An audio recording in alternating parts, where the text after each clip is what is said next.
Hello, coin collectors out there. Welcome back to the Big D Coins channel. And what have I got right here? I have 25 in total 1964 Roosevelt dimes. Now, these things are just absolute great looking coins, and people love to collect them because of their silver content. So, I've got 25 of them right here. But this video is going to focus primarily on this coin right here, because if you get one of these special coins, a 1965 coin, it could actually be worth more than those 25 silver coins that I showed you earlier.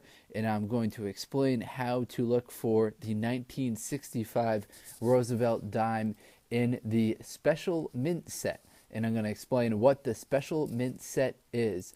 But first, the value of those 1964 Roosevelt dimes. So those are notable because they are 90% silver, 10% copper, with a weight of 2.5 grams, a melt value of 1.16 cents. So those ones are worth considerably more than their face value because of their silver content. Now, if you want to know if this one right here is silver, unfortunately, it is not. The only coins that are silver that were made after 1964 that are the regular business strikes are the Kennedy half dollars. The 1965 to 1970 Kennedy half dollars are 40% silver. And that's kind of where I started with my coin roll hunting. It's where a lot of people start. And it's a good place to start, but it's hard to really scale up with those half dollars. A couple problems with coin roll hunting those. One, they're kind of hard to get from the bank. People don't really use them that much. The banks don't order them in very high quantities. And two, if you're dumping your coins in a coin counting machine, it might not actually count the half dollars, so that can cause some issues.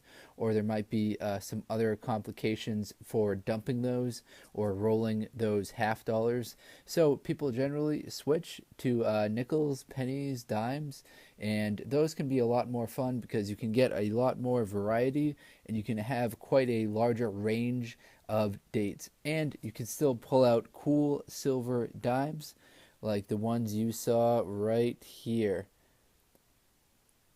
Some very cool dimes that, the face value of 10 cents, but they're worth, a dollar. So pretty cool return on investments for those 1964 dimes. But this video is going to talk about another feature of this 1965 dimes. So if you go on the website Numista, which I used a lot for getting mintages, let me just show you right here. You see these designations for 1965, 1966, and 1967. It says special mint set. So you can see in 1965, 2,000,066, 2,000,067, 1.8 million.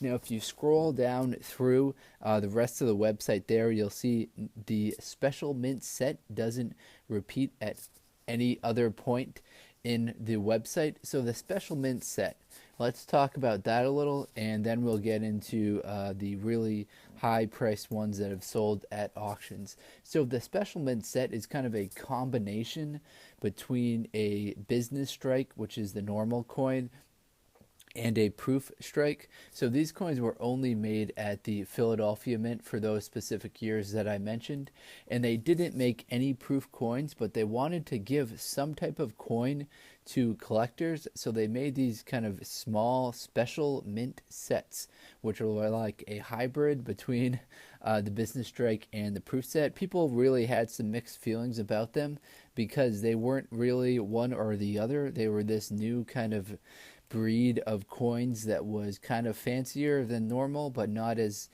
glossy as a proof strike would be.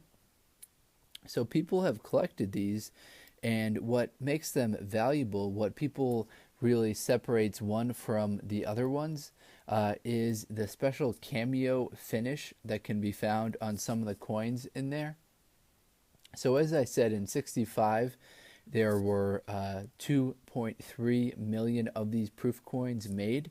However, people have sold the cameo coins for very expensive, very expensive at auctions. So in 2017, around June 2017, there was a dime, 1965 dime, that was graded SP 68 by PCGS with a special designation of cameo contrast. So what the cameo contrast means is that the face is kind of frosted and the background is darker and the fields are darker, kind of like, so you have kind of higher highs and lower lows as far as the color contrast goes, and you can really see the features very well. Now this one right here, it's just a regular business class strike, so it's really well worn out, so it's kind of hard to point out. But what you want to look for is that special cameo finish for special mint sets in 1965, and that's what will really separate it and what will really get the money going for those coins. So a little bit more about the Roosevelt dime. The Roosevelt dime was created in 1946 after Roosevelt died the previous year. They didn't really waste much time in creating the Roosevelt dime. Roosevelt died in 1945, and then the dime came out in January of 1946. So Roosevelt had contributed to the March of Dimes, which is a charity for children that are born with pre-existing ailments and conditions, as well as mothers for taking care of those kids. So that was a charity of Roosevelt's.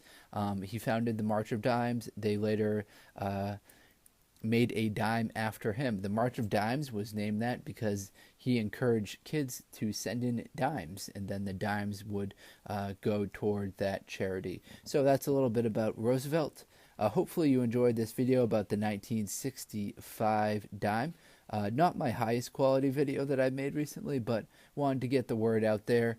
It's hard to really express this without seeing the actual cameo finish in person. So if you want to look for images of that to help you out, you can always Google the cameo finish images, and you might be able to find some great pictures there to help you with your information. So if you enjoyed this video, though, please like, comment, subscribe. Take care, everyone. Have a great day. Best of luck with the coin collecting. Hope you find some great stuff out there. Enjoy.